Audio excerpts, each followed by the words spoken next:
Hey!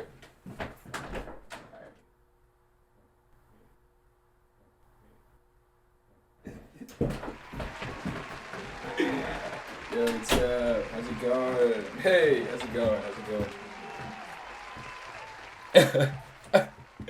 All right, let me. It's kind of hot, so I'm gonna take off this sweater real quick. Okay, and we are set. I do apologize. My room is kind of messy right now. I'm actually leaving on a trip to Mexico in roughly 8 hours. So that's fun. I definitely didn't rush to get this video together, and that's why my room is a complete mess right now. But I hate the term influencer, man. It is just an infinitely edged sword that is actually imaginary because, well, it really isn't that big of a deal. Being called an influencer is an irrational fear of mine that doesn't really matter. It's just such a broad term that I don't want anyone to get the wrong idea. I mean, it can mean anything. And it's like one of the only jobs where that's an issue besides occupations where the institution in itself is corrupt, like cops or politicians. But, if anyone tells you that they're firefighters, you wouldn't ask, oh, the crypto scam kind or the hates women kind. No, they just fight fires. A crypto scam firefighter would be ridiculous, okay? That would be insane. I'm definitely not thinking about what that would be like right now. I'm here to save the day. Who's in trouble? Oh my goodness, me. I thank God you're here to save me from this fire. My legs are being crushed right now by this bookcase. Oh, so glad I'm here. Hey, have you heard of Flamecoin, a crypto project that we're starting down at the station? No. Why does it matter? Can you help me? My legs are being crushed as we speak. Why does it matter? Because sure, I get you out of here alive, but then you have to deal with paying whatever insurance won't cover on what's left of this house. Or you could invest in Flamecoin and have the possibility of making millions and buy a new house.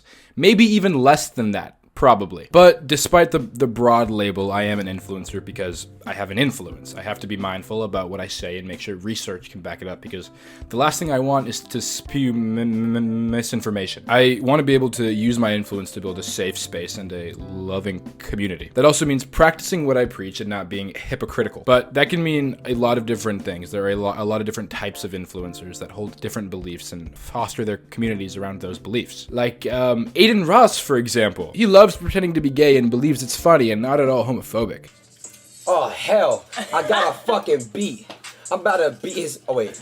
He's also against masturbation and thinks it's harmful to the mind. He thinks that hot tub streams should be banned because it makes guys horny. He also now streams on this platform called Kick, where there is no censorship and he can do pretty much whatever he wants. So one of the first things he did was show porn to his young and impressionable audience. Oh, but hot tub streams are harmful. All right, everyone wants to be an influencer, but I don't know if everyone should be an influencer.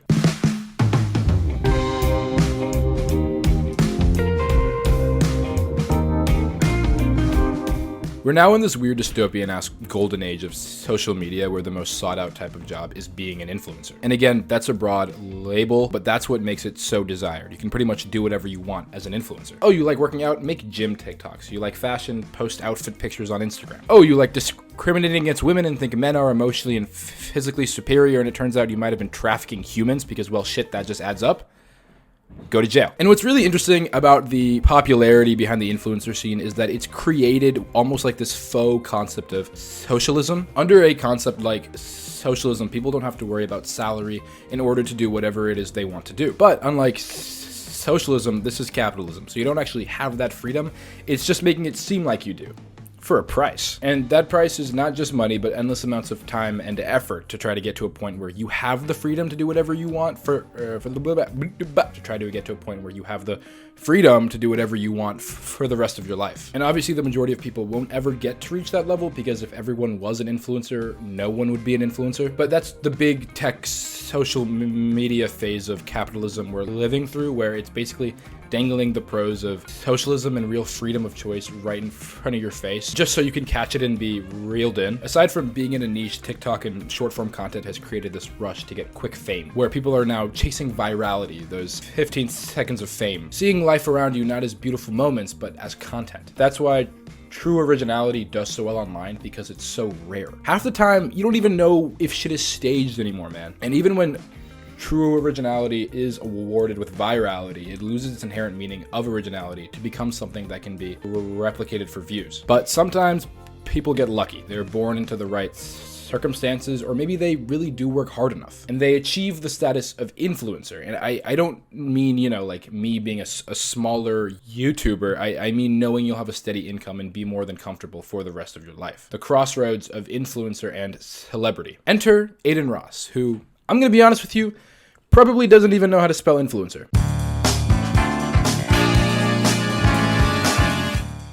All right, we all know Aiden Ross has a ton of controversies, and I'm not going to go through all of them because, frankly, I don't get paid enough. But let's do a quick speed round of the recent stuff for all of those that need to get caught up. Let me start the stopwatch on my watch here and go. First of all, association with Andrew Tate. In another world, they would have made a great dom and sub video, but I guess I can't have everything. His white friend said the Edward on stream. Aiden laughed. Happy Super Bowl Sunday, man.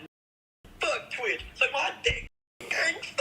Was banned on Twitch for reasons unspecified and is now streaming on a platform called Kick. He showed his audience full of minors porn on his new platform after saying porn is dangerous and hot tip stream should be banned. Had a Nazi on his stream, promoted gambling, and punches like he's a 12-year-old boy throwing a hissy fit. Aiden, cut that out, okay? I'm not gonna get you that Snickers bar. You need to eat your dinner first. And our speed round is concluded. I'll put the time on the top of the screen. See if you can get a better time for a chance at freeing my soul from the depths of time as a constraint so that I can live without restriction and other entities and instead vicariously through myself and what it is I need and desire. But okay, how can someone have so many recent controversies? Maybe they're just not that smart? Yeah, that's exactly what it is. Aiden Ross seems like a really nice guy. He does, but his mind is just too malleable for the stage of his career that he's in right now. You have to think about it like this, okay? Aiden Ross is Play-Doh, and people like Andrew Tate are just trying to conform him into what they want. Aiden started gaining popularity when he was like 19, dude. That's young. I would know. That's kind of what happened to me, though not at the same scale at all. I know that when Tate met Aiden, he thought he was so fucking stupid. I mean, come on, dude. Someone like Andrew Tate, who is so stoic and emotionally fortified, meeting someone like this. What does a fascist mean? But although Andrew is stupid, he's smart in the way that he knows how to get what he wants. So he saw Aiden as an opportunity to create a tinier version of himself. And dude, it's so scary that it's working. Aiden literally shaved his head for him when he went to jail for human trafficking. And Tate is where this shit show started, to be honest with you, because now Aiden is feeding these half-conceptualized ideas that he can't fully grasp to his young and impressionable audience. But the way that Andrew is doing it is really interesting because it is the exact same way that other red-pilled influencers feed dog shit to their impressionable audience. Aiden is just the personification of young men in the alt-right pipeline.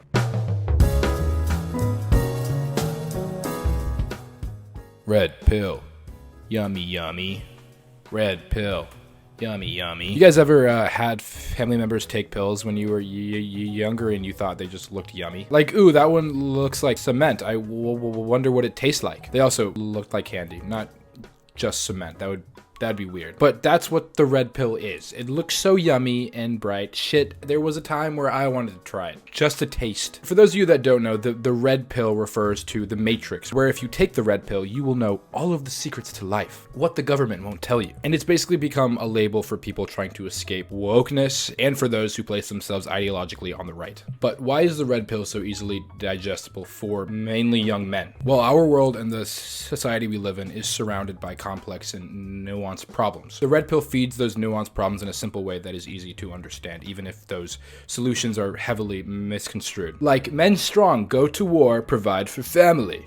And that's why women have it so much easier than men. Or there's only two genders because X and Y chromosome, and also gender reveal parties. That tweet about me saying there's two genders, I still stand by it. Whenever there's a gender reveal party, chat, either a pink powder comes out or a blue powder comes out.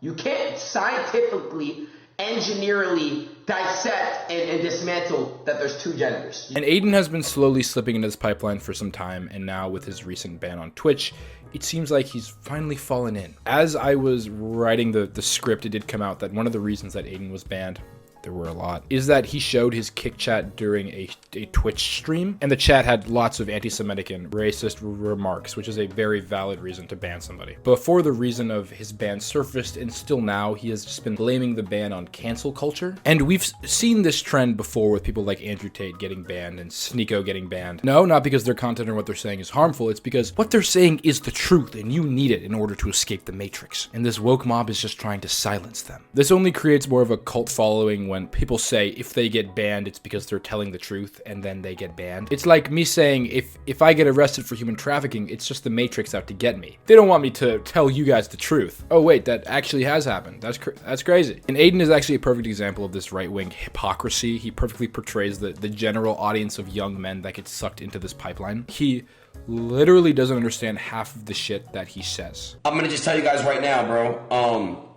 I'm not even gonna bash Twitch completely, but the one thing I'll say is this: if I had blue hair and did my makeup, would you have banned me, Twitch? Dude, that stereotype isn't even a thing anymore. You sound like Tucker Carlson. And didn't you just have green hair and was hanging out with Lil Uzi Vert, who is non-binary? See? Just using right-wing talking points because he heard them or someone told him, and he's just using them as a scapegoat. That's what the right-wing pipeline does. It distracts you with this fancy pill that you think is the truth and you follow it, only for it to actually be just another way for people to tell you their course. This matrix shit is just so crazy to me, dude, because yes, I do think there is a matrix, capitalism, but people wanting to be oppressed less and trans people wanting to be acknowledged as people isn't the matrix. It's common human decency. It's humanity. You didn't get deplatformed because the government is scared of what you have to say. You got deplatformed because the things you say are harmful and could give said platform backlash. And no company wants bad PR. Now again, that's the real matrix. Companies only caring about profit and wanting to appeal to the mass majority, so they limit those who oppose that. That's what needs to be fixed, not you having freedom of speech to spew racist and misogynistic rhetoric. We actually need more to be done for communities on different platforms. Performative liberalism and being an inclusive platform is the hot thing right now because it's going to make the most money. But okay, you want freedom of speech, the ability to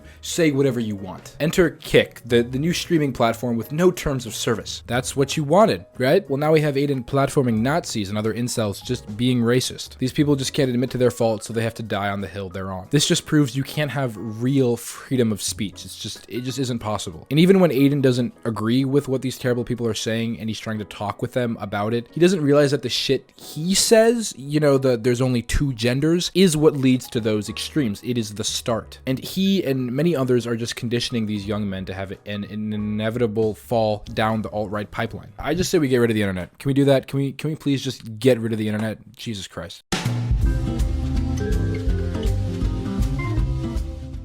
I was being so serious. I know we can't get rid of the internet, but I think we can limit our use on it. I've been recently battling with time spent on social media.